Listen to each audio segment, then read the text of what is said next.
Morning back part stitching చూపించాను కదా, ఇప్పుడు ఫ్రంట్ పార్ట్ స్టిచ్చింగ్ చూస్తున్నాను. వీడియోని ఎక్కడా స్కిప్ చేయకుండా చూడండి. నా ఛానల్ ఫస్ట్ టైం చూస్తున్నట్లయితే లైక్ చేయండి, మీకు యూస్ఫుల్ అనుకుంటే సబ్స్క్రైబ్ చేసి బెల్ ఐకాన్ క్లిక్ చేయండి.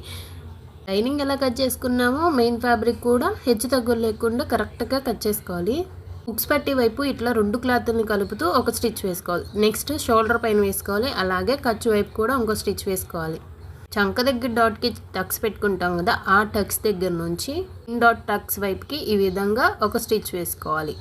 అదేవిధంగా నెక్ వైపుకి కూడా ఈ విధంగా ఒక స్టిచ్ వేసుకోవాలి. ఇలా స్టిచ్చెస్ వేసుకోవడం వల్ల తక్కువ టైం పడుతుంది, ఎక్కువ ప్రాసెస్ ఉండదు, అలాగే సింపుల్ మెథడ్. నచ్చితే ఫాలో అవ్వండి. అలాగే మెయిన్ డాట్ చూపిస్తున్నాను, స్కిప్ చేయకుండా చూడండి.